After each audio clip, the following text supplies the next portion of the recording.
Get out of my way, little girl. The words were so mean they almost cut the air like scissors, and before Anna Johnson, who was just 7 years old and skinny as a stick with her hair tied up with a faded blue ribbon, could even blink, a wave of freezing cold Coca-Cola hit her right in the chest. The cup smacked into her like a cold punch, and soda splashed up her neck and down her arms, soaking through her thin cotton shirt. The half-full cup bounced off her shoulder, rolled across the diner floor, and hit the wall with a hollow sound. For just a second, the entire Peachtree Diner froze like someone had pressed pause on a movie. Chairs stopped squeaking, a fork clattered on a plate, and somewhere near the counter, an older woman gasped and said, "Oh Lord." Anna stood completely still, breathing in the sweet, sticky smell of Coca-Cola while her heart pounded against her chest like it was trying to get out. Lily Kensington, who had blonde hair, was 10 years old and rich enough to think the rules didn't apply to her, stared down at Anna with a look on her face that said the world owed her space. She huffed really dramatically and said, "You're always in the way. Don't you people ever look where you're going?" The phrase "you people" landed heavier than the soda did. Lily, the nanny, said, sounding horrified, but Lily waved her off and said, "She walked right in front of me." "I didn't," Anna whispered with her voice shaking because she hadn't walked anywhere. She'd been standing perfectly still, but the words got all tangled up in her throat. Lily leaned closer with her eyes getting narrow and said, "What? Speak up." Anna's hands balled into fists, not because she was angry, but to stop them from shaking, and she tried again, saying, "I didn't move, I was just standing." "Don't talk back to me," Lily shouted again, loud enough to make everyone turn their heads. Mr. Jenkins, who was a retired firefighter sitting at the counter, slowly climbed off his bar stool and said, "Now hold on, little miss. There's no reason to yell at the child." Lily turned to him with a glare that only rich kids could do perfectly and said, "Mind your own business, old man." That did it, because the room changed completely. Faces got stiff. Old men frowned. Church ladies pressed their lips together tight, and even the cook peeked through the serving window with his spatula frozen in his hand.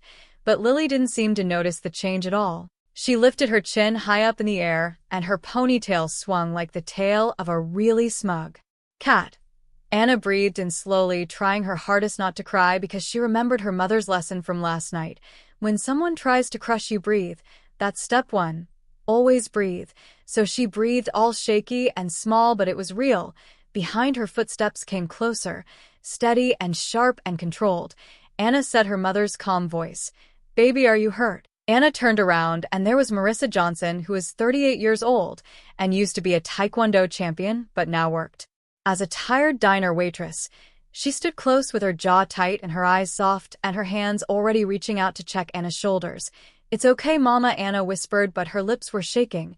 "It doesn't look okay," Marissa said while brushing the sticky soda off her daughter's face.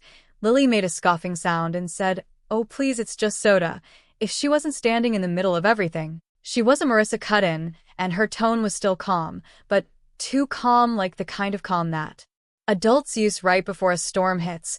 Lily blinked because she wasn't used to being interrupted by anyone. Well, Lily snapped, "She ruined my drink."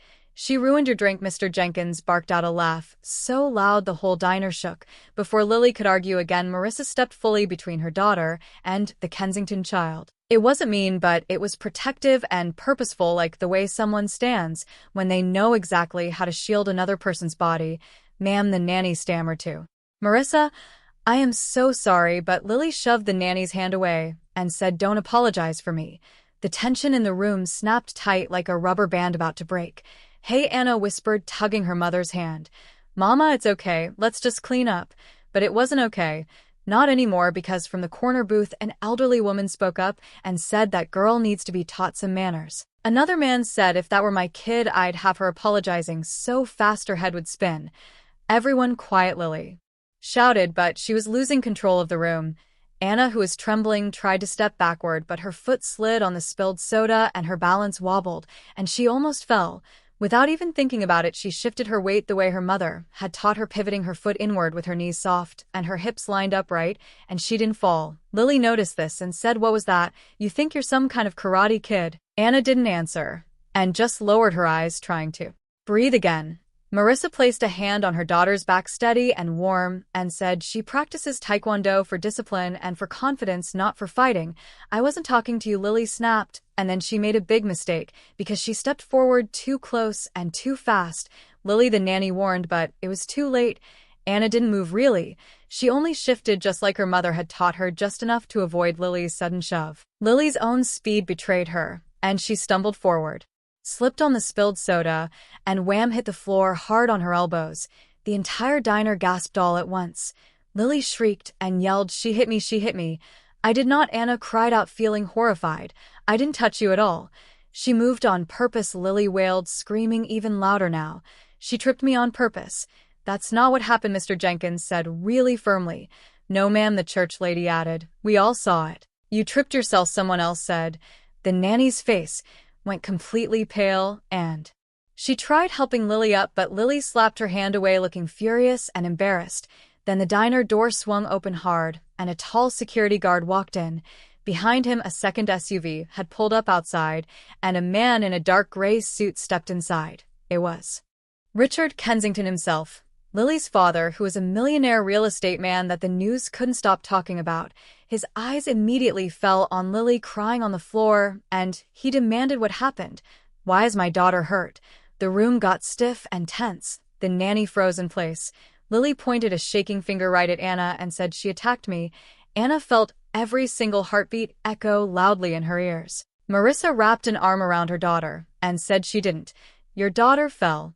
Richard raised a hand sharply and said, "Silence." He pointed at Anna and said, "You come here." Anna couldn't move at all. Not from fear exactly, but her legs simply wouldn't respond to what her brain was telling them.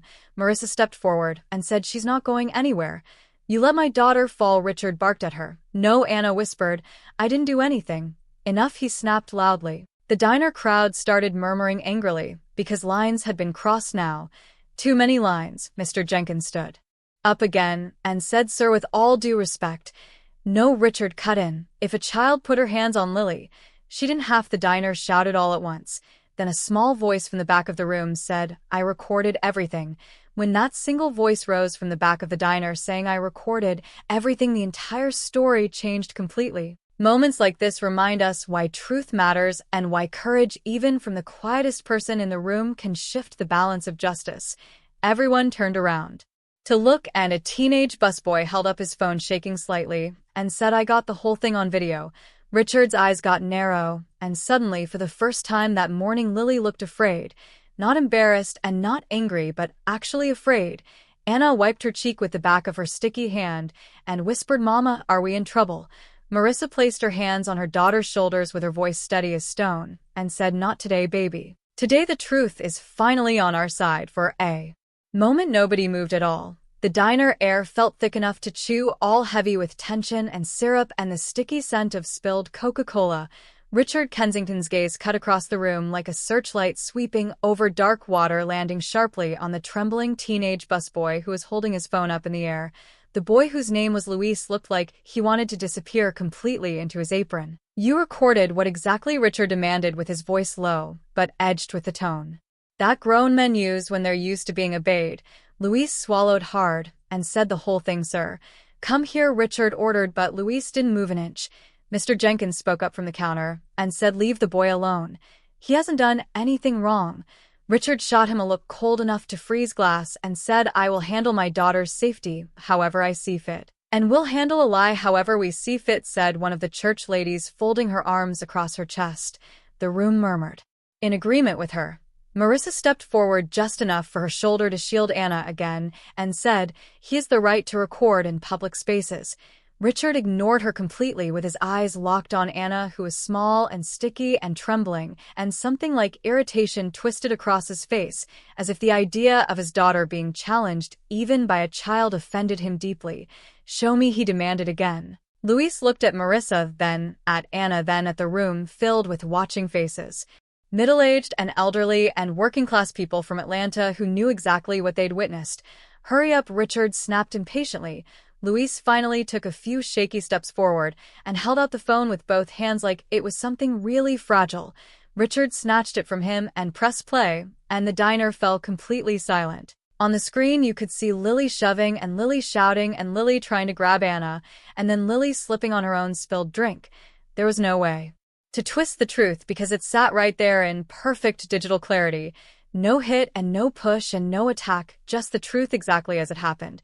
As the video played, the color drained from Richard's face, but not in the way Anna expected it to. It wasn't embarrassment, and it wasn't shame. It was shock. The shock of a man who was forced to see something he never imagined was possible, which was his daughter being completely wrong. "This can't be right," he murmured while rewinding the video. Luis whispered, "It's exactly what happened, sir." Richard replayed the clip again, and each time the room grew even stiller than before. Then Lily said the softest, most terrified word, "Daddy." Richard lowered the phone slowly, and the room just stared at him. He turned toward Lily very slowly and said, "You told me she attacked you." Daddy," she tried to say, but her voice was breaking. "She moved on purpose," Lily protested. Richard's jaw tightened, and he said, "The video shows you tried to shove her." "No, Lily stammered. "She was in my way. She's always in the way, these people." Lily, his voice cracked just once, but it was enough to silence her completely. Anna's heart fluttered in her chest because for the first time Lily looked like an actual child instead of a bully. She looked small and scared and unsure. Richard turned toward Marissa and said, "I need a moment outside." He gestured for Lily to follow him, but Marissa stood her ground and said, "Not until you say something to my daughter." A hush swept through the diner like a wave. Richard blinked, looking surprised that she dared to speak to him like that, and said, "Excuse me. You accused my child," Marissa said with her tone calm but razor sharp. "You embarrassed her, and you demanded that strangers remove her from a place she had every right to be in." "Your daughter," Richard began, but Marissa cut him off. "Your daughter," she said, defended herself from being shoved. "Everything else is in your hands now." The room held its breath and waited. Finally, Richard swallowed hard and said, "I'll handle it." He took Lily's arm gently, but firmly, and guided her toward the door. Lily looked at Anna one last time with her eyes red and her lip trembling, not with an apology exactly, but with fear because consequences were finally catching up to her. The door shut behind them, and as soon as it did, the diner erupted into loud conversation. "That man ought to be ashamed," someone said. "That girl nearly knocked her down," said another. "Somebody needed to stand up to that kid a long time ago," a third person added. Marissa knelt down in front of Anna and wiped a streak of soda from her cheek, asking, "You okay, baby?" Anna nodded, even though her lower lip was trembling, and she asked, "Did I do something bad?" "No," Marissa whispered while kissing her forehead. "You did something brave." Anna pressed her face into her mother's shoulder and said, She came at me, Mama. She came at me so fast." "I know, baby," Marissa said while rubbing slow circles on her back. "And you protected yourself exactly right." Anna sniffed and said, "But now they're mad at each other." "They're not mad at you," Marissa said. "They're mad at the truth, and sometimes, baby, the truth doesn't walk in easy." Mr. Jenkins approached them, leaning heavily on his cane, and said, "That child's lucky she didn't break her arm acting the fool like that." The church lady chimed in and said, "Sweetheart, you did nothing wrong. The Lord watches out for honest little hearts like yours." Anna managed a small smile at that. Luis shuffled closer, rubbing the back of his neck, and said, "I'm sorry I recorded it without asking. I just thought someone would need proof." "You did right," Marissa said. "Sometimes cameras see what people don't want to admit." Luis blushed a little. "You should keep the video," he said, "just in case you need it later." Anna tugged her mother's sleeve and asked, "Mom, are we in trouble with those rich people?" Marissa shook her head steadily and said, "No, baby, not trouble. Something else. Something bigger, but not trouble." A moment later, the diner door opened again, and Richard and Lily stepped back in. The room's mood instantly got darker as suspicion rose like a tide coming in. But Richard didn't bark orders this time, and his shoulders were no longer squared up in dominance. He looked older and more tired in a way that money couldn't buy its way out of. He approached slowly, with Lily trailing behind him like a wilted flower. He stopped right in front of Anna and asked, "Your name is Anna Johnson, correct?" Anna nodded her head yes. He cleared his throat once and said, "Anna, I'm sorry." Everyone in the diner stared in shock. Richard swallowed hard with his voice thick and said, "What my daughter did was wrong, and what I did was wrong. What I assumed was wrong. I shouldn't have raised my voice at you, and I shouldn't have judged you without knowing what really happened." Anna blinked in surprise because adults didn't usually apologize to kids, especially adults like him. "Thank you, sir," she said shakily. Richard turned toward Marissa and said, "And you were right to speak up." Marissa held his gaze steadily and said, "I only did what any mother would do." He nodded once, which was a gesture of respect that had to be earned, not given lightly. Lily stood there rigid with her eyes all swollen and red. Richard nudged her gently and said, "Lily, you have something to say." Lily stared down at the floor, and her voice cracked when she said, "I'm sorry." It wasn't loud, and it wasn't strong, but it was real and honest. Anna nodded slowly and said, "It's okay." It wasn't really. Okay, not yet anyway. But Anna's heart was too soft to crush someone who already looked completely crushed. Richard exhaled deeply and said, "We'll leave you in peace now." As he guided Lily out again, the room stayed silent, and only when the door closed did someone whisper, "Well, I'll be." Then the older church lady added, "That man walked in with pride, and he left with humility." Miracles still happened before noon. Anna leaned into her mother and asked, "Mama, what happens now?" Marissa brushed a sticky curl from Anna's forehead and said, "Now, baby, we clean you up." She paused and kissed her daughter's temple and then said, "Life keeps going, but it's different now. People saw you today." Anna wasn't sure what that meant exactly, but something in her mother's voice told her the truth, which was that this was only the beginning. The rest of the morning crawled by in pieces with fragments of conversations and lingering stares and the sticky feeling of drying Coca-Cola clinging to Anna's shirt, even after Marissa wiped her down with warm water and dish soap. The faint sugary smell followed her around like a reminder of what happened. But the real reminder came from the hush that fell whenever the diner's front door opened, because everyone seemed to expect the Kensingtons to return. They didn't come back, though. Not yet, anyway. By noon, the lunchtime crowd had started pouring in, and regulars chatted while the grill hissed and plates clattered, but the air never quite shook off the tension from earlier. As Anna swept under the booths, she overheard two older men whispering about the Kensington fortune and about lawsuits and about rich folks who never let anything slide.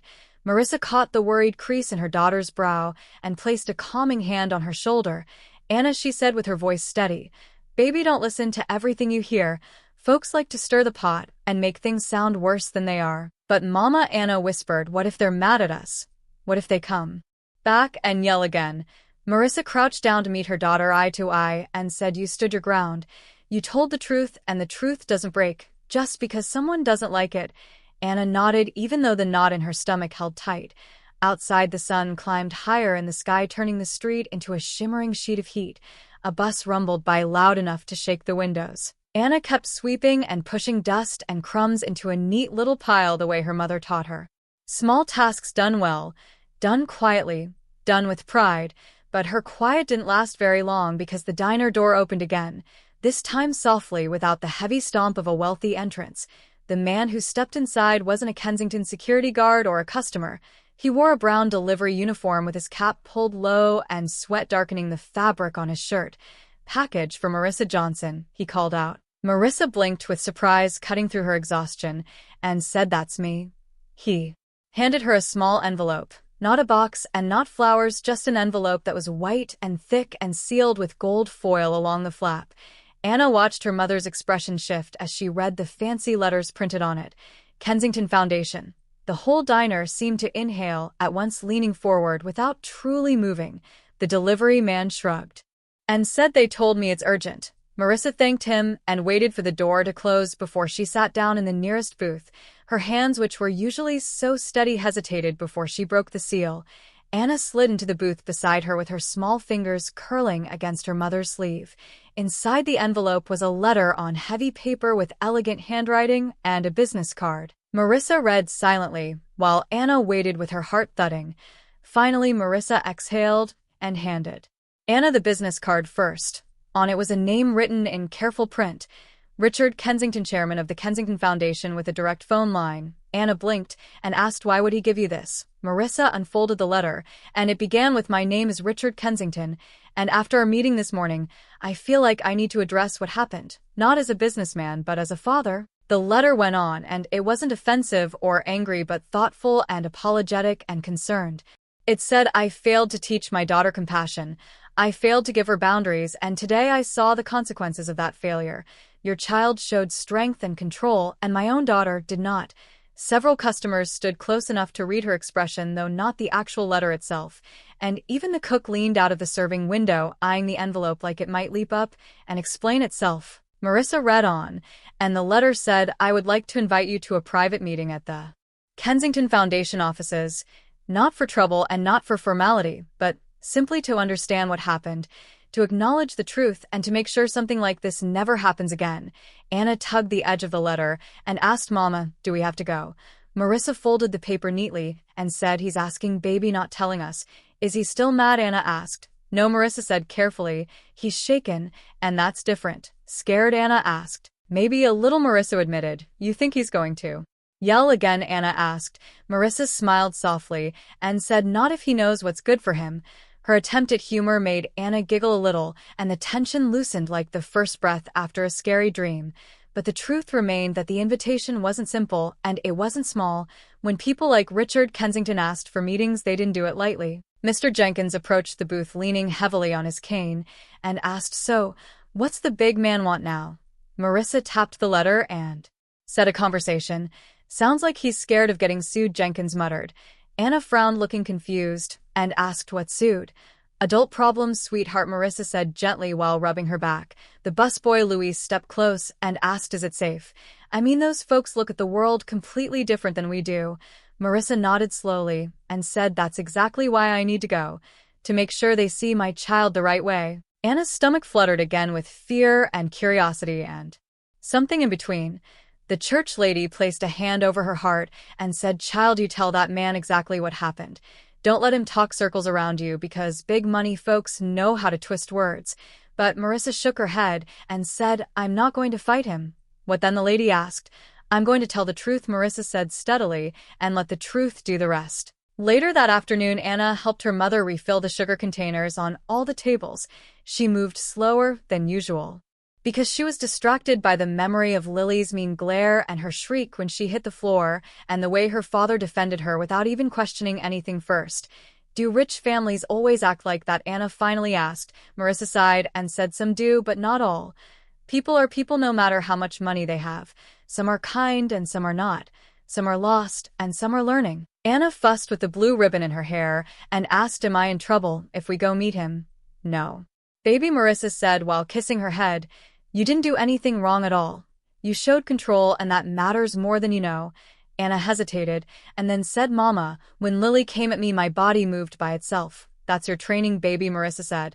"Is that good?" Anna asked. Marissa smiled and said, "It means you listened. Even when you were scared, your body remembered what to do." Anna wasn't sure if she felt proud or anxious. Maybe she felt both, emotions mixed together like syrup and soda, which were impossible to separate. By late afternoon, the sun cast long shadows across the diner floor. Marissa clocked out early with the owner's nod of approval because everyone had seen enough to know she needed rest. Anna followed her out, still sticky and still tired and still thinking about everything. Halfway down the block, Anna reached up and took her mother's hand. "Mama," she said, "what if he's still mad at me inside?" Marissa stopped walking right there, and she knelt down. She brushed a curl from Anna's forehead and looked her straight in the eye with the same focus she once used in championship rings. "Baby," she said softly, "a man can be wrong, and a man can fix his wrong, or he can hide from it. Today Mr. Kensington chose to fix it." Anna swallowed and asked, "How do you know?" "Because he came back," Marissa said. "Men with pride don't come back unless they're trying to make something right." Anna pressed her face into her mother's shoulder and said, "Mama, I don't want to see Lily again." "You might not have to," Marissa said gently. "This meeting is for grown folks. You won't be alone, and I'll handle the hard parts." Anna nodded, even though the knot in her stomach tightened again. She felt small in a world full of adults making decisions too big for her to understand. But one thing was clear, which was that morning had ended one way and afternoon was carrying her into something new, something big. Something she didn't choose but would have to face anyway. "Mama," she whispered as they reached the bus stop. "Yes, baby," Marissa answered. "Does this mean everything is changing now?" Marissa took her hand and said yes softly, "But we'll walk it together." And for the first time since the Coca-Cola hit her shirt, Anna felt steady again. Marissa didn't sleep much that night because the house was small with only 2 rooms and patched walls and a window that stuck whenever she tried to close it, but it had always felt safe to her. Tonight, though, the shadows felt heavier, as if the whole world had shifted a few inches out of place. She sat at the tiny kitchen table with the Kensington letter in front of her, and its gold-edged paper glinted under the single overhead light bulb. Anna slept on the couch nearby, curled around a second-hand stuffed rabbit that was missing one eye. She had said she wasn't tired, but the moment her head touched the cushion, she drifted right off to sleep. Marissa watched her daughter's chest rise and fall with a soft rhythm which was the kind of peace children should always have. The kind of peace money could never buy. She exhaled slowly and whispered, "Lord, give me clarity, because I'm walking into a world that isn't mine." The letter lay open like an invitation and a warning all at once. A meeting at the Kensington Foundation headquarters with no lawyers and no PR team, just Marissa and Richard Kensington, and any additional people she thought were appropriate. It was at the very least unusual, and unusual rarely meant safe.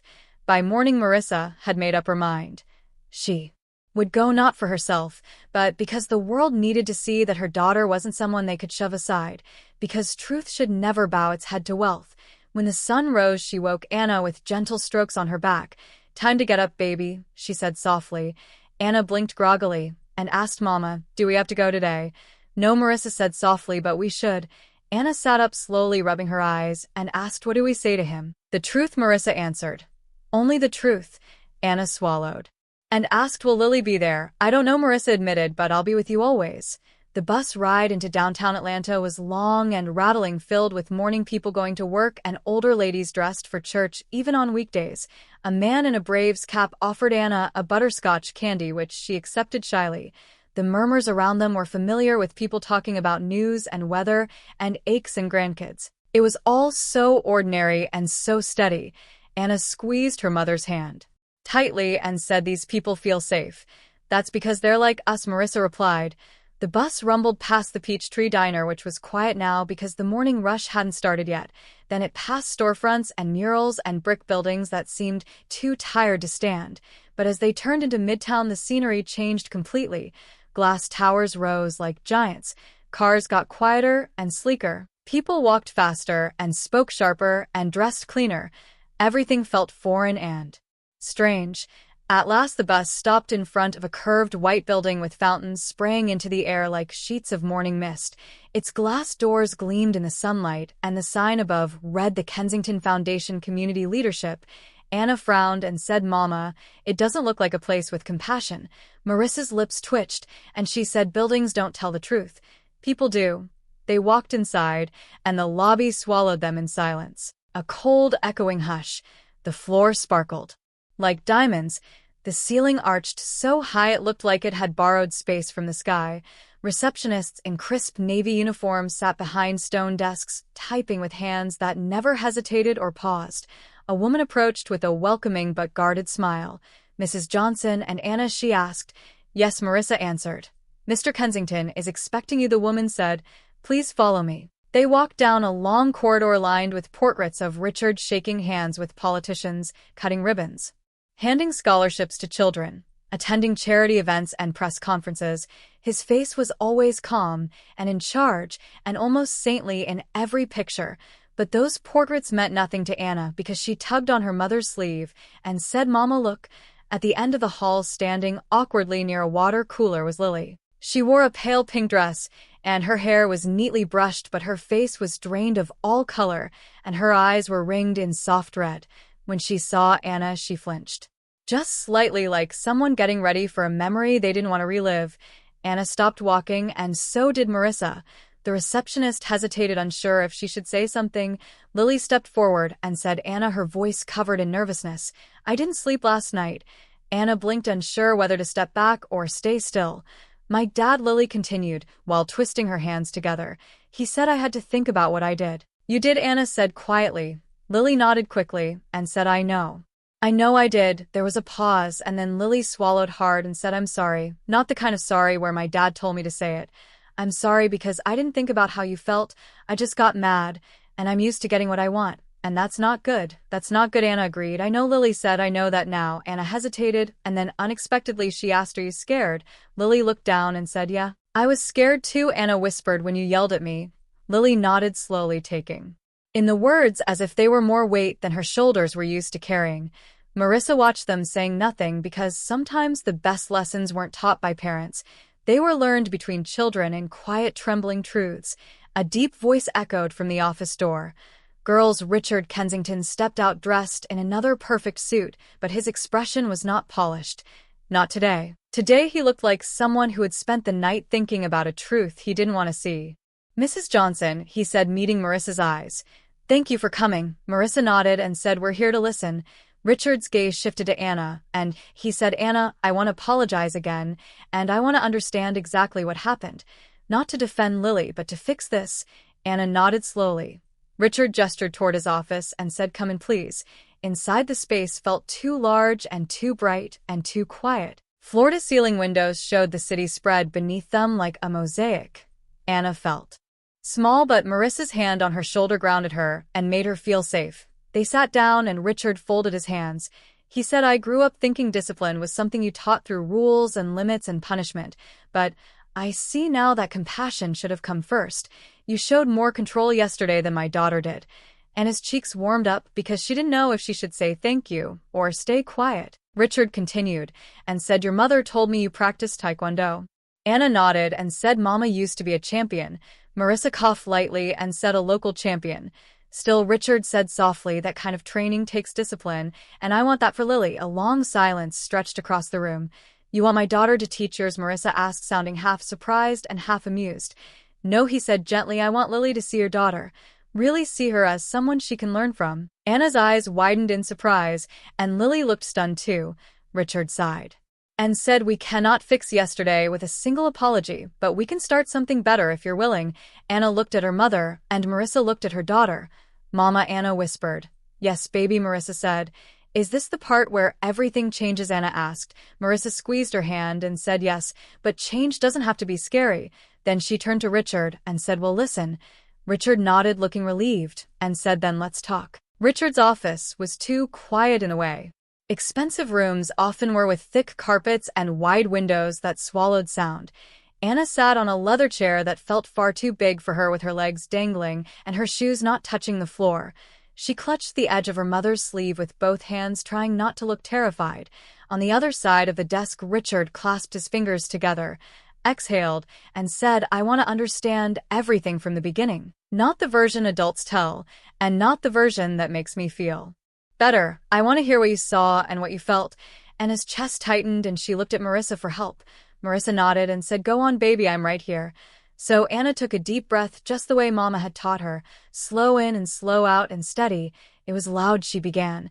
At the diner, people were eating and talking. I was wiping the floor, and then Lily.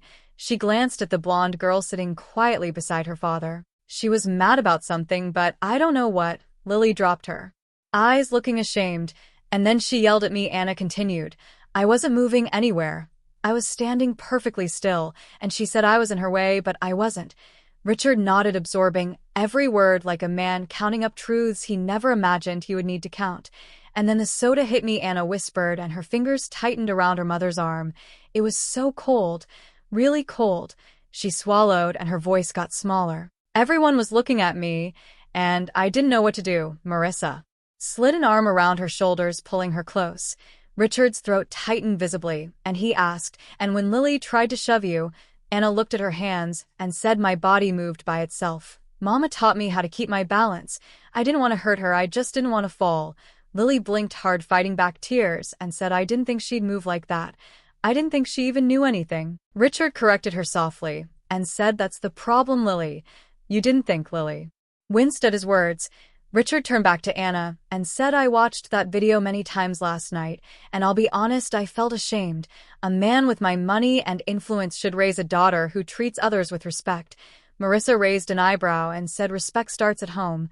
I know, Richard admitted, and I failed at that, but I'm trying to fix it now. Marissa studied him for a long moment, with her expression neither forgiving nor angry, just evaluating and measuring as any mother would.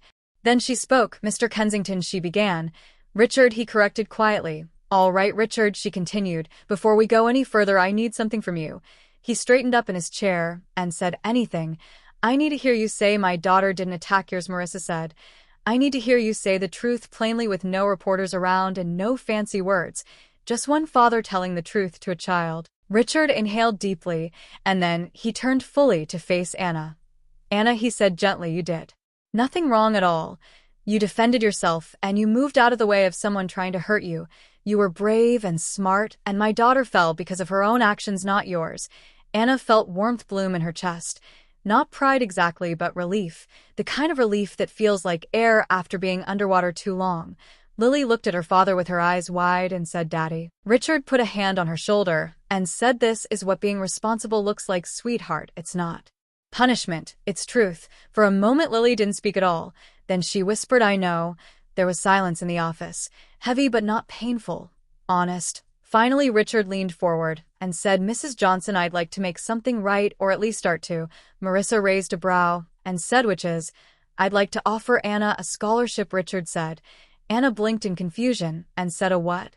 "A scholarship," Richard repeated with a soft smile. "Full coverage for schooling and supplies and after-school programs. Whatever she needs. She's focused and disciplined, and she deserves opportunity." Anna's mouth fell open in shock. "Sir, that's very generous," Marissa said cautiously, "but we didn't come here for money." "No," Richard said, "you came here for dignity, and you've earned my respect. But this isn't charity. This is an investment in a child who deserves it." Anna shifted in her seat, feeling confused, and asked, "Why me?" "Because," Richard said gently, "you handled my daughter better than most adults could have." Lily looked away with her cheeks burning red, and he added, "I'd also like to extend help to your community. I'd like to fund a Taekwondo program for local kids, a safe place where they can learn discipline and confidence and balance." Marissa's breath caught in her throat. "A Taekwondo program," Richard said, "for whoever wants to join, with no fees and good instructors." Anna's eyes widened into bright circles, and she said, Mama, can I go, please?" Marissa couldn't help laughing softly and said, "Baby, I don't know if we..." But Richard held up a hand and said, "This isn't a one-day gesture. I want to build bridges and fix what my daughter broke." "Fix what I broke?" Marissa studied him again, and this time something softened in her expression. "Not fully, but enough." "All right," she said slowly, "we'll consider it." Anna grabbed her mother's arm excitedly and said, "Mama, I want to learn more. Kicks, real ones." Richard chuckled and said, "Careful, Anna. With your balance, you might end up teaching us someday." Even Lily smiled weakly at that comment. But before the moment could warm too much, a sharp knock came at the office door, and a woman in a dark blazer stepped in, whispering something into Richard's ear. His expression darkened slightly. "What happened?" Marissa asked. Richard hesitated, and then said, "It seems a news crew is outside the building." Marissa tensed up immediately and said, "News? Why would news be here?" "Someone leaked the incident," Richard said. "The diner confrontation and the video." Anna's heart stopped completely. "People are calling it a scandal," he added. "A wealthy family versus a working-class child." Marissa cursed under her breath and said, "Lord have mercy." Anna clutched her ribbon tightly and asked, "Mama, are we in trouble again?" Marissa pulled her close and said, "No, baby, but we need to be smart about this." Richard rose from his chair and said, "Mrs. Johnson, let me speak to them. I won't let anyone twist the story." Marissa shook her head and said, "You can speak, but I want to hear what you tell them." Richard nodded and said, "Fair." Anna breathed shakily and asked, "Mama, are they going to put me on TV?" "Not if I can help it," Marissa said while tightening her arm around her. Richard approached them with his voice softer now and said, "Anna, no one will hurt you. Not while I'm here." Anna tried to believe him, but outside the glass window flashing cameras were already gathering like a swarm, and for the first time in her life, Anna Johnson realized that her small world had just crashed into a very big one. The closer they walked toward the lobby, the louder the noise became, with cameras clicking and voices rising, and the sharp hum of reporters fighting for position. Anna clung to her mother's hand like a lifeline, with her little heart thudding so fast it felt like it might burst through her chest. "Mama," Anna whispered, "I don't like that sound." "I know, baby," Marissa murmured while pulling her close. "Stay beside me and don't look at the lights." But it was hard not to look, because the moment the elevator door slid open, a dozen bulbs flashed in their faces, white hot and blinding and completely relentless. Microphones thrust forward like spears, and reporters fired questions faster than Anna could process them. "Mrs. Johnson, is it true your daughter attacked Lily Kensington?" one shouted. "Is this a case of class discrimination?" another yelled. "Mr. Kensington, is your daughter the one who started this?" a third demanded. "How old is the victim?" someone else asked. Richard stepped between the crowd and the Johnsons so fast that even security blinked in surprise. "That's enough," he said with his voice firm and controlled. "Everyone back up now."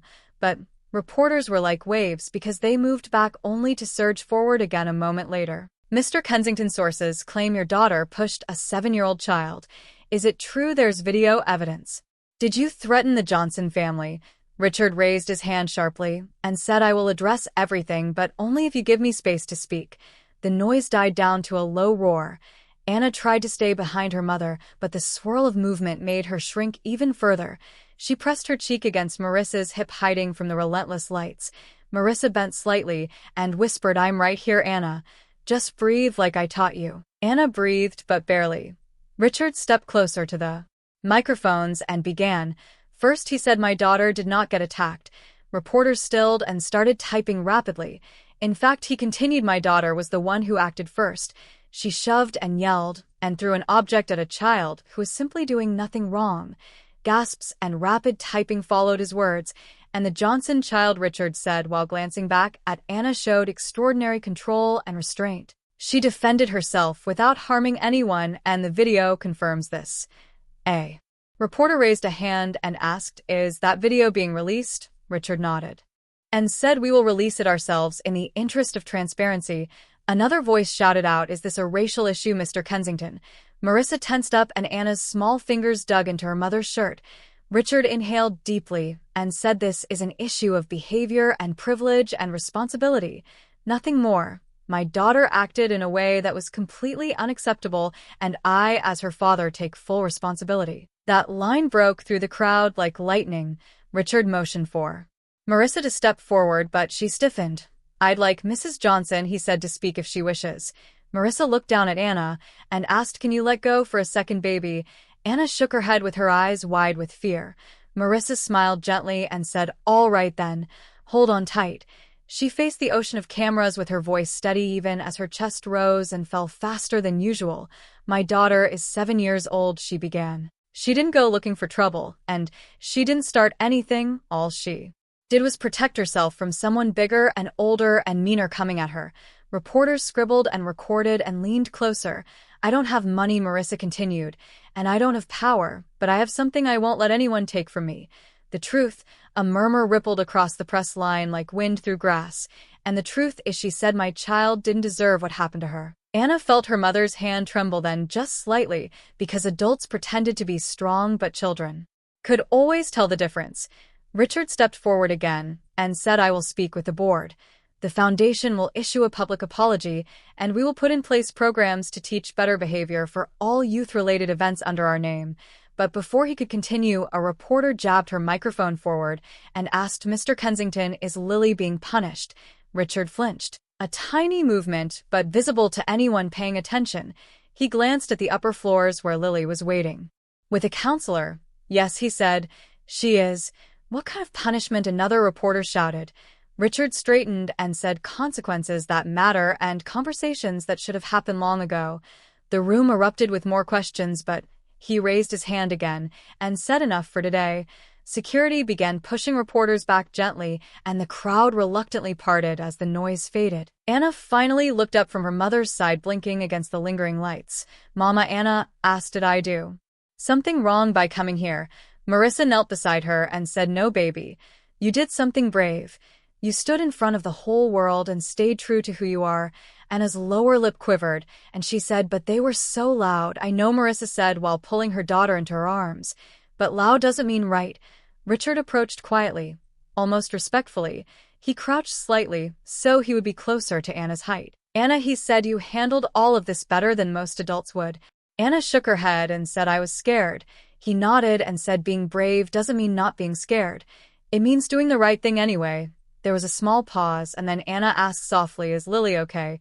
Richard's brows lifted, touched by the unexpected question. "She will be," he said.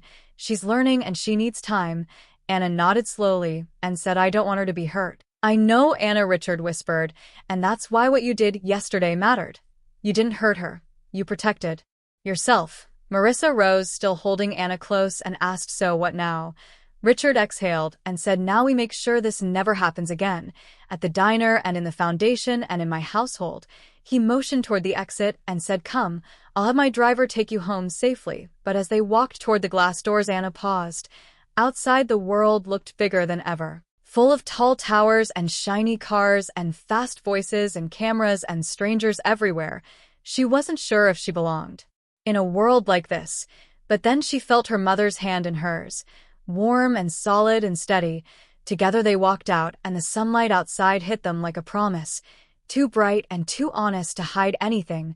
Once they reached the car, Anna whispered, "Mama, Yes, baby, Marissa said. When do I get to practice taekwondo again? Marissa laughed softly for the first time that day and said, soon, baby, very soon, because something had begun. Something larger than either of them could fully see yet. And this time, Anna wouldn't face it with fear. She'd face it with balance. The sky the next morning held the pale blue softness of early summer, but Anna felt none of its calm. She clutched the strap of her backpack as she and Marissa walked toward Peachtree Diner for Marissa's shift. The night's sleep had been restless because dreams of flashing cameras and loud voices and Lily's trembling apology kept washing over her in circles. Mama, Anna asked quietly, are people still talking about it? Marissa took a slow breath and said, probably. Anna frowned and asked, are they mad at us? Some are, Marissa admitted, but some are glad the truth came out. Anna kicked a pebble down the sidewalk and said, I don't like when grown-ups argue. Baby, Marissa said, grown-ups argue even when they shouldn't, but arguing doesn't mean we're in danger. Anna nodded, though worry still tingled like pins under her skin. Peachtree Diner came into view with its faded red awning fluttering in the breeze and its windows shining faintly with the morning sun. Inside, the air carried the same mix of bacon grease and old coffee, familiar and safe. The moment they walked in, several regulars waved at Anna. Morning, little hero, called Mr. Jenkins from the counter. Anna shrank a little and said, I'm not a hero. You stood up for yourself, he said, and that's more hero than most people ever are. Marissa squeezed Anna's shoulder and said, ignore him. He's an old softy. Old Jenkins barked, I'm seasoned. Anna giggled, and the tension lifted for a moment.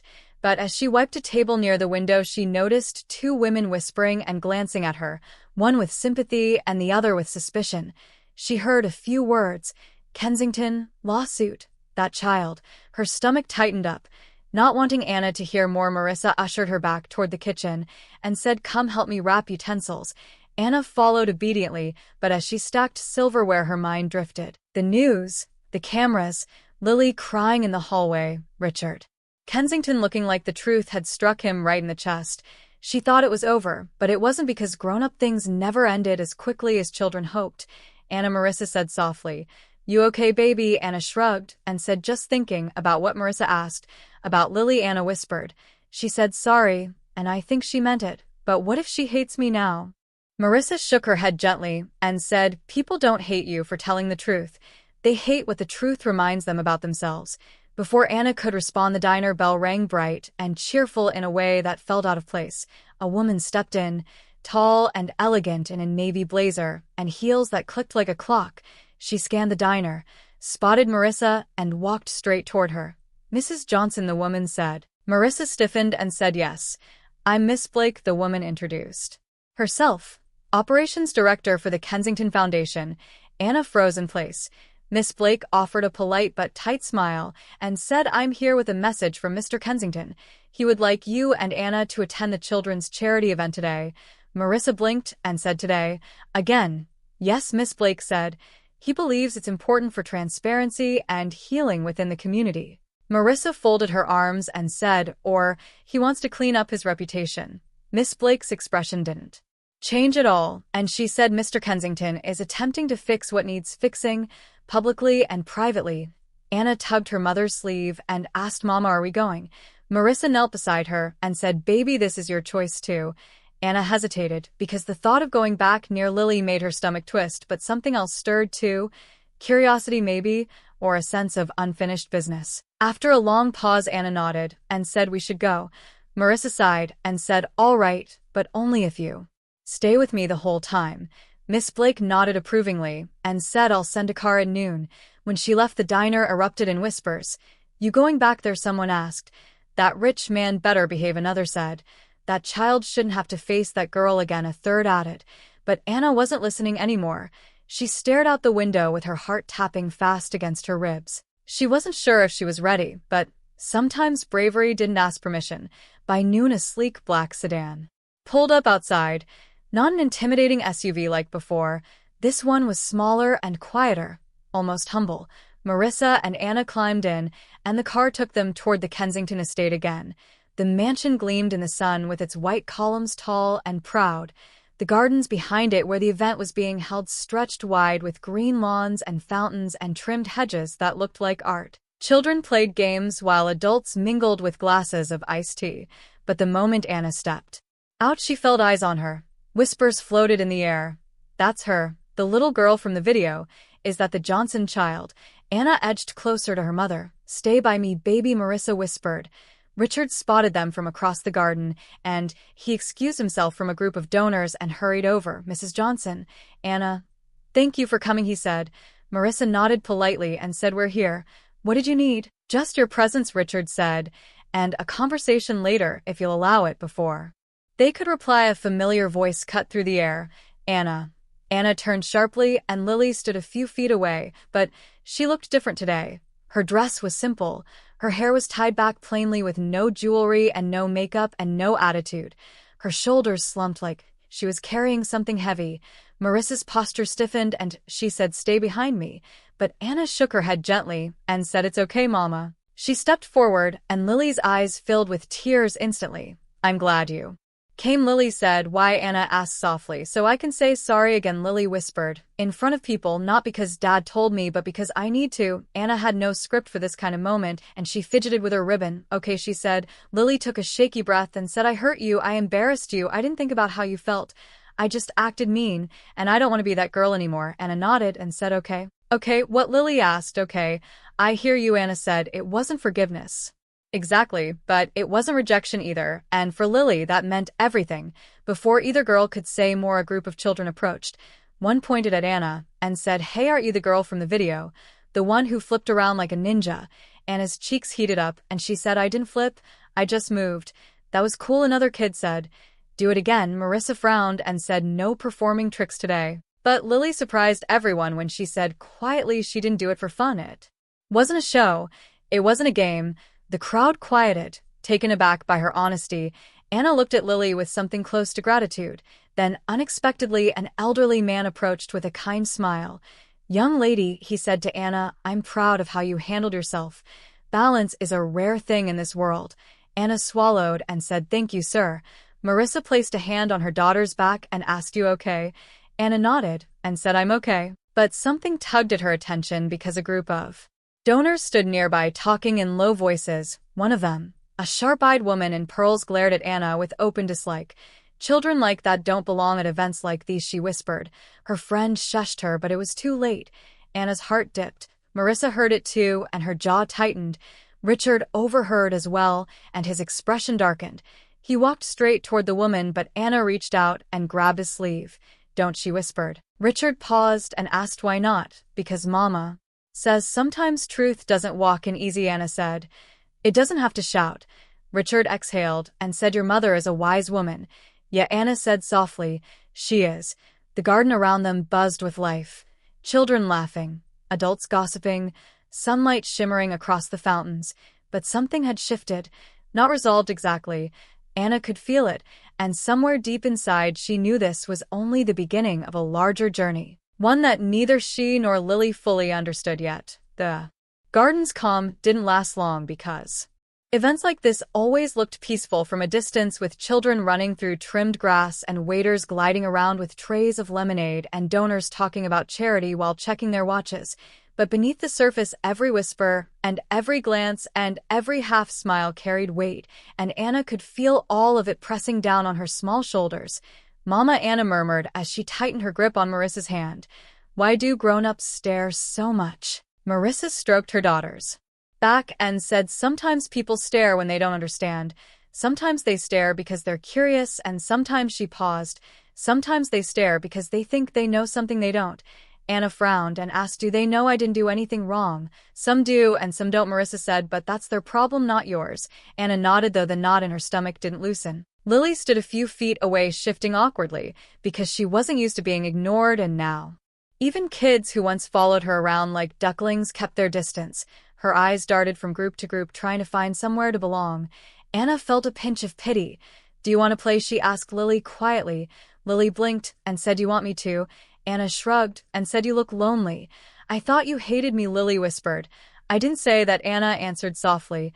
I was scared of you. Lily's shoulders slumped, and she said, I was scared too. Not of you, she admitted, but of everything after. Before Anna could reply, a cluster of Lily's former friends approached. 3 girls all wearing matching summer dresses and the same kind of confidence that came from having parents who wrote big checks. One girl named Harper crossed her arms and said, "Lily, come with us." Lily flinched and asked why. Harper scoffed and said, "Because you don't need to waste time with her." Anna felt heat rise in her cheeks. Marissa stepped forward and said, "Young lady, that's enough." "No," Harper rolled her eyes. "I wasn't talking to you." Marissa inhaled slowly through her nose and said, "Maybe you weren't, but you were talking ugly, and that's everybody's business." Harper's chin lifted, and she said, "My mom says this whole mess was blown out of proportion." "She's wrong," Marissa said coldly. Harper sniffed and said, "Well, she says that girl." She jabbed a finger at Anna. "Shouldn't have been near Lily anyway."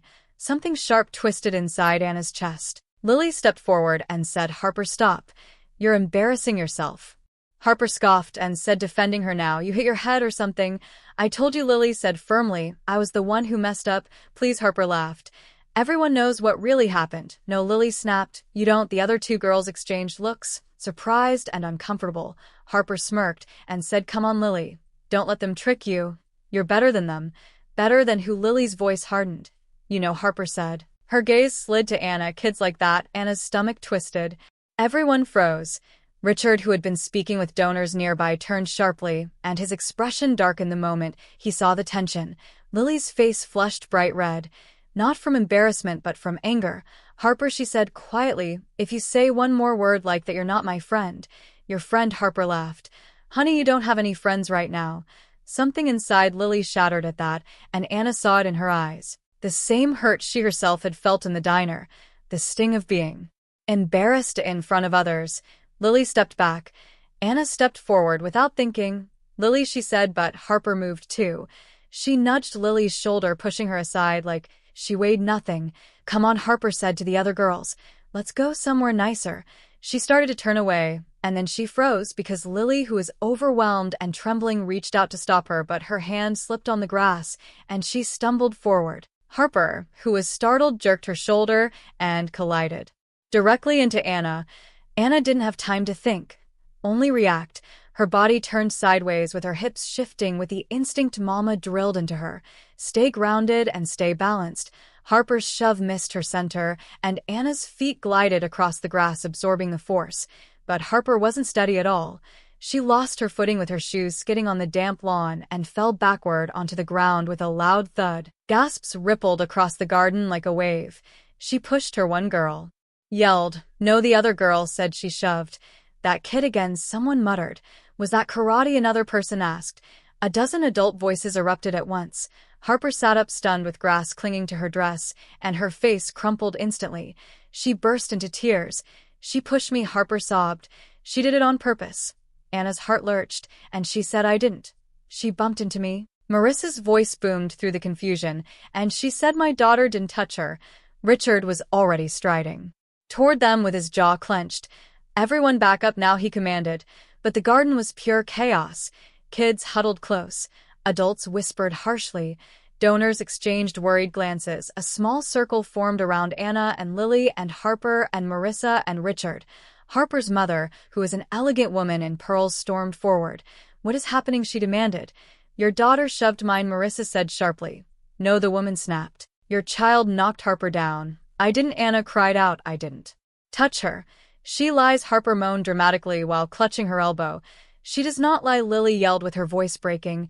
"Anna didn't do anything." Harper's mother rounded on Lily and said, "Sweetheart, you're confused." "No," Lily said fiercely. "I saw it. You pushed me into her, and Anna just moved the way she always does." The woman blinked, startled. "The way she always does," she repeated.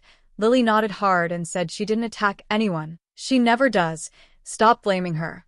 A hush fell over the garden. Harper stared at Lily with betrayal written all over her face. "You're choosing her," Harper cried out. "Her." Lily wiped at her cheeks and said, "I'm choosing the truth." Richard let out a slow breath, like relief and heartbreak tangled together.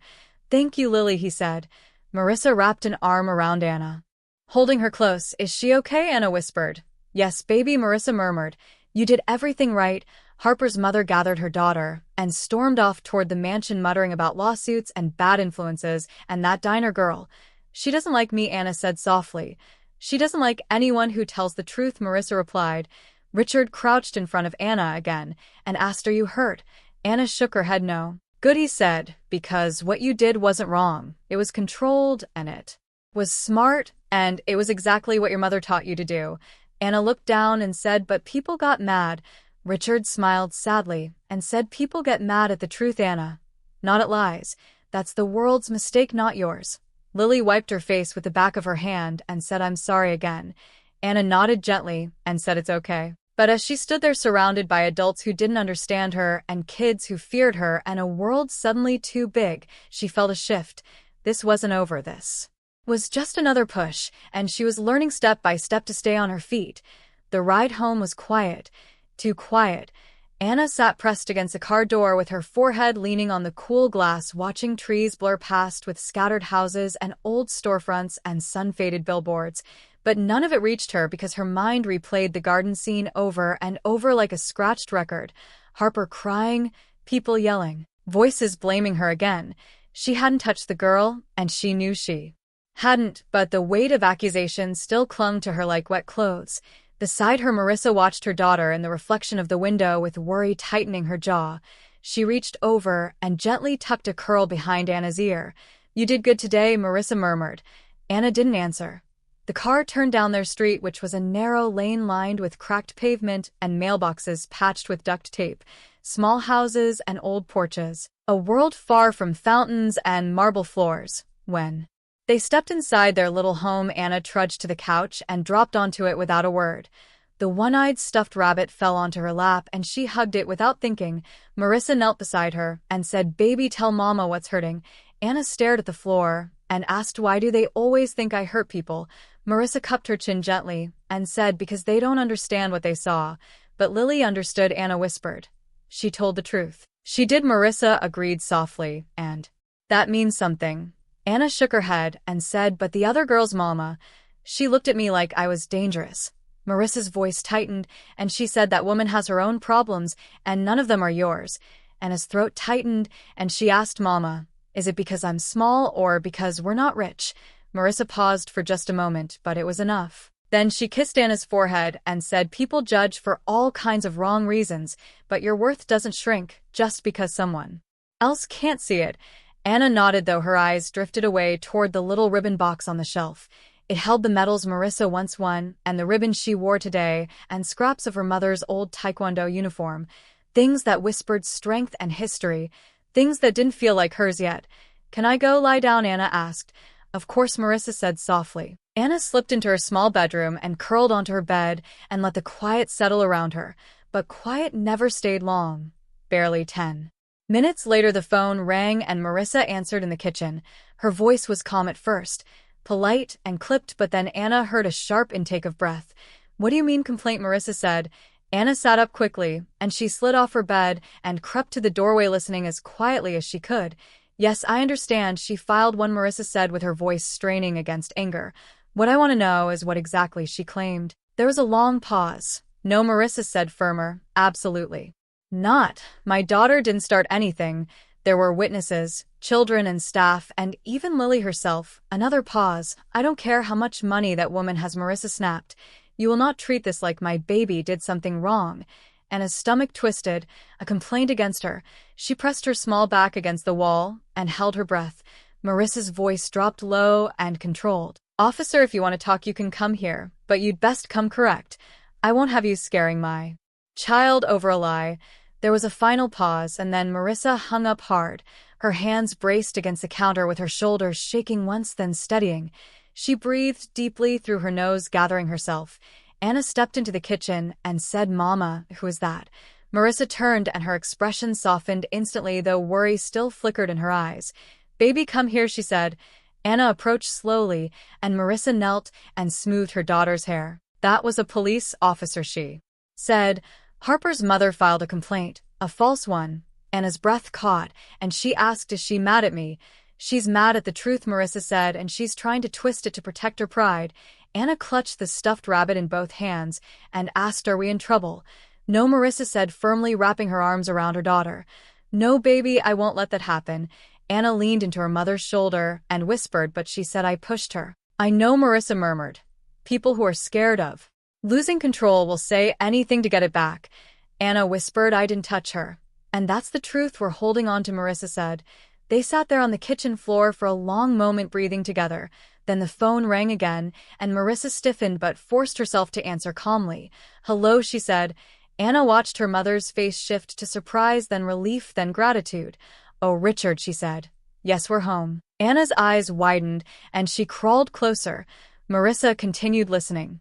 I see. So your staff saw what happened, and you already gave statements.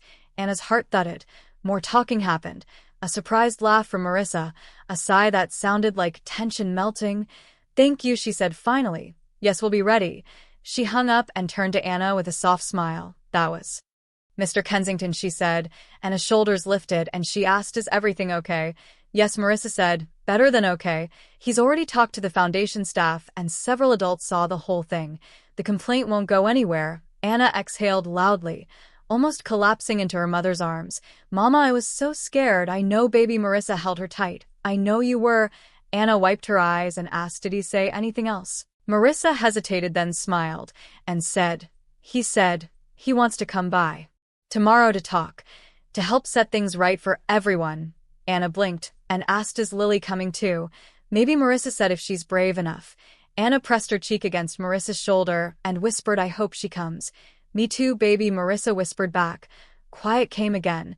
Anna thought about everything: Harper's shove, Lily's tears, Richard's voice, her mother's strength, and somewhere deep inside courage flickered, small but real. The next morning arrived heavy with questions. Anna woke before sunrise, lying quietly in her small room staring at the patterns of chipped paint on the ceiling. Her stuffed rabbit rested beside her with its one eye seeming to watch over her like a silent guardian. Today Richard Kensington was coming, and maybe Lily too. That thought made her chest flutter with something she couldn't name. Fear maybe, or hope, or both tangled together like knotted shoelaces. She slipped out of bed and padded into the kitchen. Marissa was already there, dressed in her work uniform with her hair tied neatly and coffee steaming in a chipped mug, but she wasn't reading anything or doing anything. She just sat still, and that alone worried Anna. Mama, Anna whispered. Marissa turned and smiled softly. Morning, baby, she said. You okay? Anna asked. Just thinking, Marissa admitted. Big day. Anna pulled out a chair and sat across from her. Mama, is Mr. Kensington still mad? Anna asked. No, Marissa said. He's coming to make things right. Is Harper's mother coming? Anna asked. No. Baby, Marissa said, and if she did, she'd have to get through me first. Anna smiled at that. They ate a small breakfast with eggs and toast. Nothing fancy. Then Marissa cleaned the kitchen twice, as if wiping the counters could wipe the anxiety too. At 10:45 in the morning, a black sedan pulled up outside. Not a loud car and not flashy, just quiet and respectful. A moment later, a knock sounded at the door. Marissa steadied her breath and said, stay behind me. Anna nodded and grabbed her mother's shirt lightly. Marissa opened the door, and Richard Kensington stood there, not in a suit today, but in a simple button-up shirt and slacks. He looked less like a billionaire and more like a father trying to fix something delicate. And beside him, slightly behind him, stood Lily. Her hair was tied back in a plain ponytail, and she held her hands together tightly with her fingers twisting in nervous circles. Mrs. Johnson, Richard said gently. Thank you for letting us visit. Marissa's jaw twitched with restraint, and she said, come in. They stepped inside, and the tiny living room suddenly felt smaller with such large emotions filling it. Richard looked around, not judgmentally, but with a kind of quiet understanding. Anna didn't know what he saw. The patched sofa, or the faded rug, or the little shelf with her mother's old taekwondo ribbons. But whatever he saw, his face softened. Lily didn't look around at all. She looked straight at Anna. Anna felt her knees wiggle a little. Can I talk to her? Lily asked. Marissa exchanged a glance with Anna and said if Anna wants to. Anna nodded yes. Lily stepped closer slowly and carefully. Anna, she said with her voice shaking, I came because I need to tell you something important. Anna hugged her stuffed rabbit and said okay. Lily took a deep breath and said, yesterday when Harper pushed me and then bumped into you, I should have spoken up quicker. You did, Anna said. Not fast enough, Lily corrected. People were yelling and I froze. I hate that I froze. Anna kicked her feet slightly and said, sometimes I freeze too. Lily smiled weakly and said, you don't seem like someone who freezes. I just look brave, Anna whispered. I'm not always brave. Lily nodded hard and said, I know what that feels like. Then Lily said the words she had rehearsed all night. I don't want to be that kind of person anymore. the kind who hurts people because she's angry or scared or spoiled. Marissa raised a brow and said, "Spoiled, huh?" Lily blushed and said yes. "Ma'am." Anna's eyes softened. Lily continued and said, "I want to learn how to be more like you." Anna blinked and said, "Me." "Yes," Lily said. "You stay calm. You stay balanced even when things are scary, even when people are rude." Anna looked at her mother and said, "Mama taught me." Lily turned toward Marissa and asked, "Then can you teach me too?" Marissa inhaled sharply. Richard stepped in and said, "Mrs. Johnson, I know this may be asking a lot, but Lily insists, and I think she needs it." Marissa crossed her arms and asked, "Why should I teach your daughter?" Richard swallowed and said, "Because she listens to you. You speak with strength she doesn't see at home." Marissa studied Lily, really studied her, the child's stiff posture, the guilt in her eyes, the crack in her confidence. Then she looked at Anna, who was small but solid. Finally, she looked at Richard. "I'm not a coach anymore," Marissa said. "You don't have to be," Richard said quietly, "just a guide." Lily whispered, "Please, I want to learn how not to be afraid, how not to be mean, how to be different." A long silence stretched across the room. Then Anna did something no adult expected. She stepped forward and she held out her hand. "Okay," she said gently, "I'll help you, and Mama can help too. We can learn together." Lily stared at the small hand in front of her, and then she took it. Her eyes watered, and for the first time the two girls stood not as enemies and not even as opposites, but as children trying to reach the same place. Richard cleared his throat with emotion thickening his voice. "Thank you," he said. "Both of you." Marissa nodded once and said, "We'll take it slow, and I'll lay the rules, no special treatment." Richard agreed. "Everything equal," Marissa added. "Yes," Richard said, "equal." Anna squeezed Lily's hand and asked, "Do you want to see my room?" Lily sniffed and nodded. "Yes," she said. The girls slipped down the short hallway, chatting quietly as if a wall between them had finally cracked. Left alone for a moment, Marissa and Richard stood in the living room, and the silence between them was no longer cold but cautious. "She's a good girl," Richard said while nodding toward Anna's direction. "She's a child who shouldn't have to fight this hard," Marissa answered. "I know," Richard sighed, "and I'm trying to learn how to make it right for both of them." Marissa folded her arms and said, "We'll see." Richard nodded and said, "Fair." Then he added softly, "For what it's worth, I admire you." Marissa blinked and asked, "Admire me for what?" "For raising a child with strength I rarely see even in adults," Richard said. She didn't respond, but something in her expression softened. In the bedroom, Anna showed Lily her ribbon box. Lily traced her fingers over the frayed edge of an old tournament patch. "Your mom must have been really good," Lily whispered. "She still is," Anna said proudly. Lily smiled, a real smile this time. In the doorway, Marissa leaned against a frame, quietly watching them. Two girls, one from a mansion and one from a small home.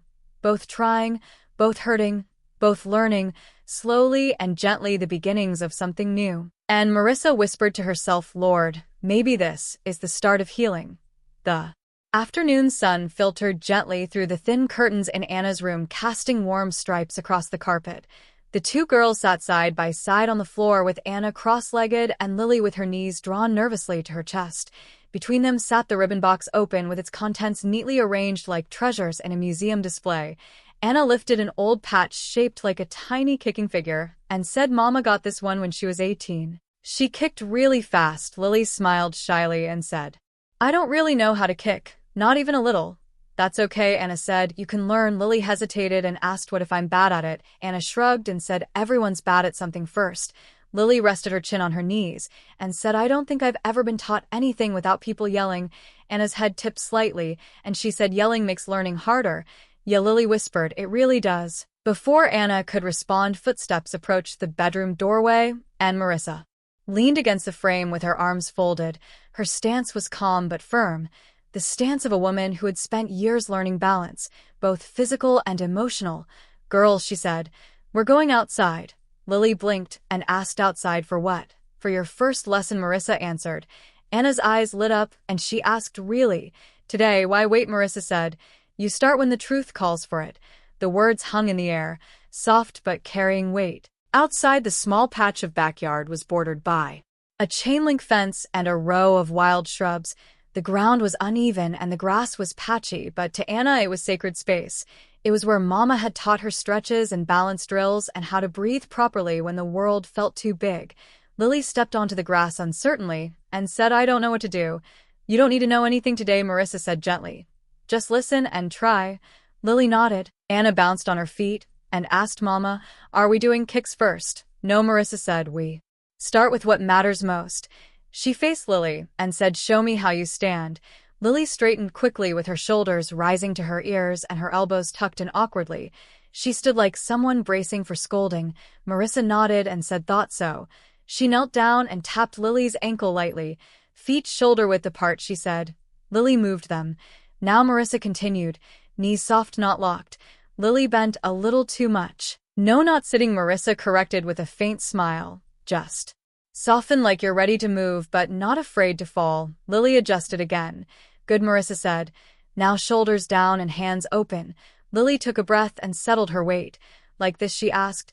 Better, Marissa said, but there's something else. What? Lily asked. You're scared of looking weak, Marissa said. Lily froze. Anna watched quietly. Marissa softened her tone and said, strength isn't stiff or loud. Strength is loose and ready and balanced. Lily swallowed and said, my dad always tells me to stand taller and make an impression. Standing tall is fine, Marissa said, but fear makes you stiff, and stiff people fall fastest. Lily lowered her head slightly and said, I don't want to fall. You won't, Marissa said. Not today. She turned to Anna and said, show her your stance, baby. Anna stepped forward, proudly planting her feet gently in the grass. Her posture flowed like water with soft knees and flexible hips and open hands. Her chest was lifted, not defiant and not afraid, just present. Lily stared and asked, how do you look so calm? Anna shrugged and said, Mama says calm comes from inside. Lily frowned and said, my inside isn't calm. It's loud. That's why you're here, Marissa said. They practiced for 20 minutes with small corrections and gentle encouragement and no raised voices. Lily stumbled twice, panicked once, and at one point got frustrated enough to kick the ground. But every time Anna stood next to her and whispered, try again. And Lily did. Finally, Marissa said, that's enough for today. Lily's brow furrowed, and she said, but I wasn't good. You were brave, Marissa corrected. Big difference. Lily blinked hard, absorbing that.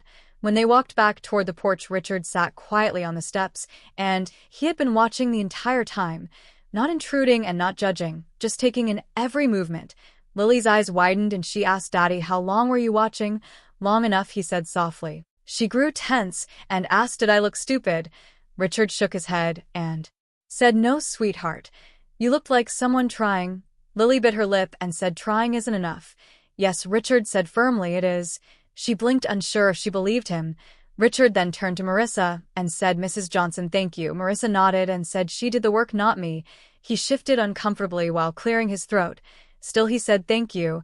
Anna tugged Lily's hand and said, you did great. Lily smiled, a real one, small and shaky. Thanks, she said, as the girls slipped back inside to get juice. Richard and Marissa remained on the porch. Richard glanced at the backyard and said, she's never had someone teach her softly. I didn't realize how much she needed that. Marissa didn't soften, and she said she needs consistency and accountability, not just sentiment. I know, he said quietly. Do you? She asked, finally looking him in the eye. Richard hesitated and said, I'm learning. She studied him for a long moment and said, good, because you can't undo years of habit with one apology. I understand, he said.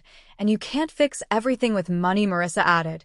He exhaled and said, I'm starting to understand that too. A moment passed, heavy and honest. Richard glanced through the window where the girls were talking excitedly over glasses of orange juice. They look peaceful, he said. They look like kids, Marissa said, and that's all they should have been from the start. Richard lowered his gaze and said, you're right. Marissa tucked her arms across her chest and said, this won't be easy. Lily has a lot to unlearn. I know, he said. And Anna has a lot to carry for a child her age, Marissa said. Richard's voice cracked slightly, and he said, I know that too. Another quiet moment passed. You want my trust, Marissa said. Then show me change, not promises. Richard nodded slowly and said, I will.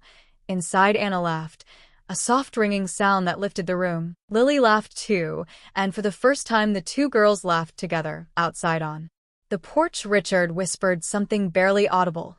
This might work. Marissa didn't smile, but she didn't disagree either. She simply said, let's hope so for their sake. The next morning felt lighter for a little while. Anna walked beside Marissa toward Peachtree Diner, with the early sun warming the cracked pavement. Birds hopped across power lines, and the city hummed in its familiar way with buses sighing and storefronts opening and neighbors greeting each other on porches. Mama Anna said.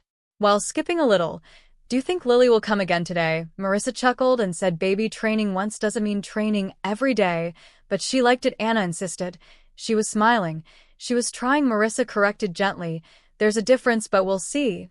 Anna nodded, though she secretly hoped Lily would appear at their backyard again. The diner came into view with its awning flapping lazily and the neon sign blinking like it was too tired to decide whether it was fully awake. As soon as they stepped inside, a wave of familiar smells washed over them. Old coffee and frying bacon and a hint of cinnamon from the morning pancakes. Mr. Jenkins raised his mug in greeting and boomed, "There she is. Little balance master." Anna giggled. Embarrassed, but not everyone smiled. At the far booth, two women from the neighborhood who were regular customers leaned toward each other in a tense whisper. "That's the girl," one said. "Yes," the other replied. "The one from the Kensington video. She caused trouble again yesterday," another whispered. "I heard," the first one said. Anna's stomach tightened. Marissa heard the whisper too, and she straightened her shoulders and gave Anna a gentle pat. "Go put your backpack in the back, baby," she said. Anna obeyed, slipping through the swinging kitchen door. The moment she disappeared, Marissa turned to the whispering women. "If y'all got something to say about my child," she said, "say it to me." The women stiffened. "We didn't mean nothing," one muttered. "You meant enough to whisper," Marissa replied evenly. "Let's keep today respectful." They lowered their eyes. Mr. Jenkins chuckled under his breath and said, "That's how you handle them." But the mood didn't settle, not really, because 10 minutes later the diner bell jingled, and Trouble stepped inside wearing pearls. Harper's mother walked in, tall and sharp and polished like a blade. Her heels clicked across the tile floor with each step a warning. She didn't bother to look around. She headed straight for Marissa. "Mrs. Johnson," she said with her voice stiff as granite, "we need to talk." Marissa's jaw clenched, and she said, "I'm working." "It won't take long," the woman said. "It always takes long," Marissa replied. "Say what you need." Harper's mother glanced around the diner, making sure she had an audience. "My daughter is bruised," she said. "Not from Anna," Marissa said immediately. "You don't know that," the woman snapped. "I do," Marissa said. "She wasn't anywhere near your child when she fell. She fell because of your daughter's martial arts training," the woman said, her tone dripping with dislike. "Children with dangerous skills don't belong in public events." The diner fell silent. Mr. Jenkins whispered, "Lord, give me patience." "No," Marissa stepped closer. "Anna didn't attack your child.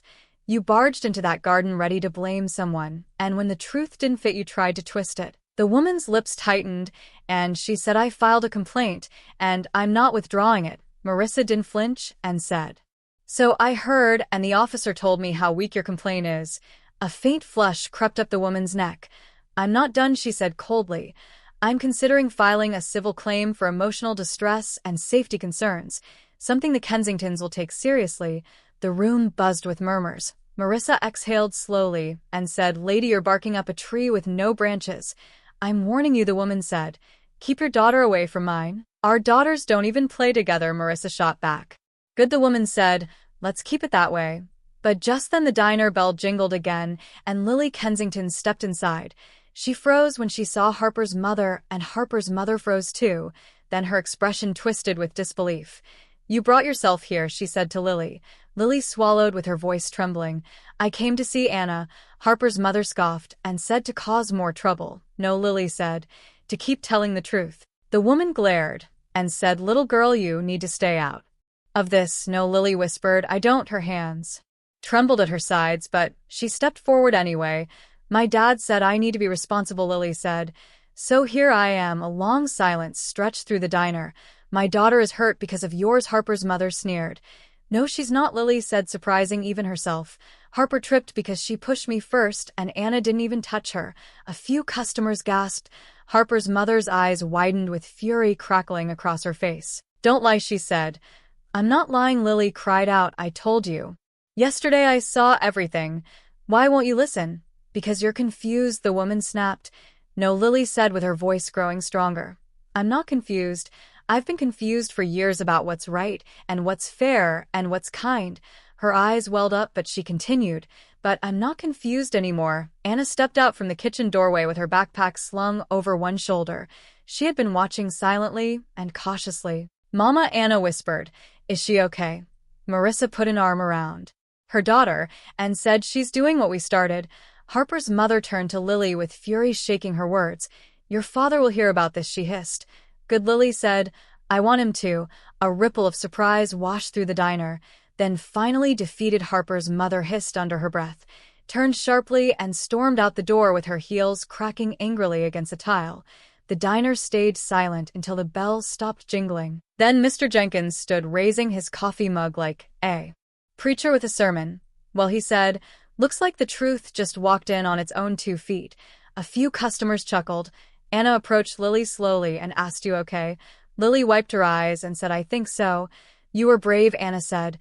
"I was terrified," Lily whispered. Anna smiled and said, "That's what Mama says. Brave people get scared too." Lily managed a small, shaky smile. Marissa stepped forward and asked Lily, "Does your father know you're here?" Lily nodded and said, "He said, if I wanted to be better, I had to start doing better, so I came." Marissa studied her for a long moment and said, "All right." Then she looked at Anna and said, "Baby, you okay?" Anna nodded and said, "Yeah, Mom, I'm okay." Marissa hugged her gently and said, "You two go sit down and talk and draw something normal." The 2 girls sat at a booth and pulled out coloring pages and quietly began choosing crayons. But something had changed, something big. 2 little girls, one from wealth and one from struggle, sat shoulder to shoulder coloring the same picture, and the adults around them for once didn't argue. They watched and they listened and they learned. Marissa whispered to herself as she watched them, "Maybe this really can work." For nearly an hour the diner felt like a different place. Anna and Lily sat in their booth coloring quietly, sometimes whispering, sometimes giggling, sometimes just sitting shoulder to shoulder in a way that felt natural and new. Their crayons moved across the paper slowly and thoughtfully, like they were drawing more than pictures, like they were drawing a fragile piece of something beautiful. Marissa stole glances at them between refilling coffee cups, and every time she looked, something eased in her chest just a little. Customers who had doubted earlier now watched the girls with softened eyes, and even the whispering women from before dared a small nod toward Marissa, acknowledging without saying a word that they had judged too fast. But not everyone was softened, and not everyone was learning. In the far corner booth, a man sat alone. He wore a gray suit, not fancy but well-fitted, and glasses with thin steel frames. He had ordered a coffee half an hour ago and hadn't touched it once. His eyes never left the girls, not once. Marissa didn't notice him at first, not with the morning rush, but eventually something about the stillness in the corner prickled her instincts. She glanced over her shoulder, and there he sat with his hands folded, watching, just watching. She narrowed her eyes because he didn't look familiar, not a regular and not a neighbor. Something about his posture was too controlled, too deliberate. She walked toward him slowly and asked, "Sir, do you need anything?" He smiled politely and said, "Just observing." Marissa stiffened and asked, "Observing what?" "The children," he answered. Her pulse jumped, and she asked why. The man lifted his cup but didn't drink and said, "Public interest. Stories like this don't stay small." Marissa's jaw tightened, and she asked, "What story are you here for?" He glanced at her name tag calmly, almost casually. "Mrs. Johnson," he said. "I represent several parties interested in the Kensington family, and after yesterday's incident, people want context." "People," Marissa repeated. "What kind of people?" "People with money," he said matter-of-factly. "Influence and concern." Marissa's chest burned, and she asked, "Are you a reporter?" "Not exactly," he said. "So what are you?" Marissa asked. He smiled faintly and said, "A watcher." Marissa took a step closer, placing herself between him and the girls. "If you're here to bother my child," she began. He raised a hand and said, "Mrs. Johnson, I'm not here to bother anyone. I'm here for clarity." "Well, you're not getting it here," Marissa said. "That's unfortunate," he replied, not sounding disappointed at all, "because the narrative is shifting fast, and some people are uncomfortable." "Good," Marissa snapped. "Maybe they should be." The man's eyes flicked back to the girls, and he said, "Children always complicate things. They make the truth easier to see and harder to hide." Marissa felt her spine tighten, and she said, "Leave." He tilted his head and said, "You're right. I've seen enough." He slid out of the booth, set a few bills on the table, and walked past her, smooth and controlled and silent. Before exiting, he paused by the door, glancing once more at Lily. "She's not safe where she is," he murmured. Marissa froze and asked, "What does that mean?" The man opened the door, letting sunlight slice across the floor. "The Kensington name is powerful, Mrs. Johnson," he said, "and power invites enemies, even inside its own walls. and then he stepped out and he was gone. Marissa's breath stuck in her throat. Enemies inside the Kensington household. What did that mean? She hurried to the booth where the girls sat and said, "Baby, we're leaving." Anna blinked and said, "But Mama, we're drawing." "I said we're leaving," Marissa repeated. Lily looked up nervously and asked, "Did I do something wrong?" "No, sweetheart," Marissa said gently, "but I need to get Anna home." Richard appeared at the door just then, almost as if the universe pulled him into the moment on purpose. He stepped inside, casual but alert, and asked, "Mrs. Johnson, is everything all right?" Marissa grabbed the strap of her purse and said, "We need to talk now." Richard frowned and asked, "Talk about what?" "There was a man here," Marissa said quietly, "one who didn't belong." Richard stiffened and asked, "What man?" "I don't know his name," Marissa said, "but he knew yours, and he said Lily isn't safe." Richard's face drained of color, and he said, "Describe him." Marissa did, and Richard clenched his jaw so tight the muscles twitched. He looked at Lily, his daughter, who sat small and startled in the booth. "I need to get her home," he said with his voice trembling with urgency. Lily stiffened and asked, "Daddy, am I in trouble?" Richard knelt and placed his hands on her shoulders. "No, sweetheart," he said, "but someone crossed a line, and I need to make sure everything is okay." The air felt heavier, like something unseen had entered the room, something dangerous. Anna watched with big scared eyes and asked, "Mama, is someone after Lily?" Marissa didn't answer. Not because she didn't know, but because she suddenly feared the answer might be yes. Richard lifted Lily into the crook of his arm and looked at Marissa. "Thank you for telling me," he said. "I'll have security sweep this place today." He turned to leave but paused and said, "Mrs. Johnson, please keep Anna close. Don't let her walk alone today." Marissa swallowed hard and said, "I won't." Richard gave a final nod, hurried out with Lily, and disappeared into his car. Silence fell over the diner. Anna slid off her seat and clung to Marissa's leg. "Mama, what's going on?" Marissa knelt slowly, forcing her voice to stay calm. "Baby," she said, "something's shifting. Something bigger than us." "Are we safe?" Anna whispered. Marissa looked into her daughter's eyes, those soft, bright eyes that trusted her without hesitation. "Yes," she said firmly, "as long as you're with me, yes." But in the deepest corner of her heart, a new fear formed. Not of Harper's mother, not of gossip, and not of reporters. This was something else. Something with money, with power, with motives she didn't understand. A shadow had entered their story, and it wasn't leaving quietly. The story reminds us that courage does not always roar. Sometimes it comes from the smallest voices refusing to be silenced. Anna and Lily show that truth is not owned by the powerful, it's protected by the brave. When injustice tries to hide behind wealth and reputation and fear, it is the quiet strength of ordinary people that pulls the mask away. And in a world where lies travel fast, the story teaches us that doing what is right may be dangerous, but doing nothing is far worse. Justice begins with one choice: stand your ground even when the world tells you to step aside.